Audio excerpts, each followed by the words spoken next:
ဘုန်းကြီးတို့တွေခုချိန်မှာလူလာဖြစ်နေကြတယ်လူလာဖြစ်တဲ့ချိန်လေးမှာဘုရားသာသနာပွင့်လင်းနေလို့မြတ်စွာဘုရားရဲ့အဆုံးအမတရားတော်တွေကိုကြားနာခွင့်ရနေကြတယ်လူဖြစ်တဲ့လူတိုင်းကြားနာခွင့်ရလားဆိုမရဘူးအနည်းငယ်သောပုဂ္ဂိုလ်များကြားနာခွင့်ရတော့လေတရားဆိုတာမရှိသည့်အတွက်ကြောင့်ကြားနာနိုင်မှုမရှိပြန်ဘူးအကြောင်းညင်ညွတ်မှလူလည်းဖြစ်အောင်မှအသိဉာဏ်လည်းရှိအောင်မှတရားလည်းရှိအောင်မှမြတ်စွာဘုရားရဲ့ဆုံးမတရားတော်တွေနဲ့လည်းကြုံတွေ့အောင်မှအဲ့လိုအခြေအနေကောင်းတွေစုံစည်းတဲ့အခါမှသာဆုံးမတရားတော်ကိုကြားနာခွင့်ရတဲ့အချိန်လေးဟာအမှန်တမ်းနေပါတယ်လို့သူတို့ပြောတယ်လူဝရောက်လာပြီတဲ့အခါသိကြတာမဟုတ်ဘူးလူဝမှာအသက်အနှစ်တရာတွင်းမှာပြန်ပြီးတော့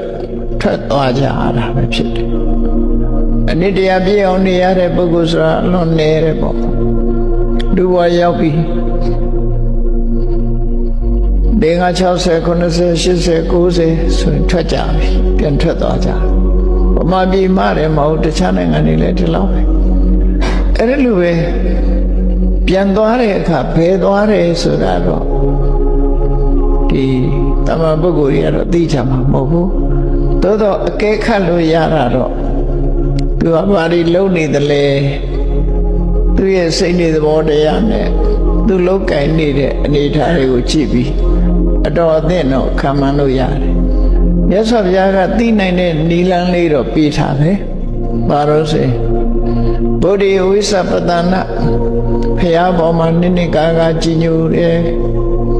ညနိုးတယ်ယုံကြည်တယ်ဓမ္မေဝိသပတနာတဏတရားပေါ်မှာနိနိကာကအသိဉာဏ်နဲ့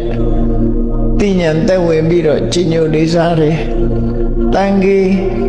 အဝိသပတတာတန်ခါပေါ်မှာနိနိကာကအသိဉာဏ်နဲ့သက်ဝင်ကြည်ညိုတယ်အရိယကန္တသီလအသက်ထက်တန်မိုးထားပြီးတော့၅ပါးသီလကိုလုံအောင်ထိန်းတယ်ဆိုတဲ့ပုဂ္ဂိုလ်တွေကိုတော့မြတ်စွာဘုရားကကိုယ့်အကူခေါ်ကိန်းထုတ်နိုင်တယ်တဲ့ငါဒီဘဝကသိရင်ခိနနေရောမိငါအတွက်ငရဲအိုးဆိုတာမရှိဘူးခိနတရိစ္ဆာနယောနိငါအတွက်တရိစ္ဆာန်ဘဝဆိုတာမရှိဘူးခိနာပိဋိဝိတေယောငါအတွက်မှာပြိတ္တာအတုရကဲဆိုတာမရှိဘူးငါကောအသုတိရောက်မဲ့ပုဂ္ဂိုလ်ပဲလို့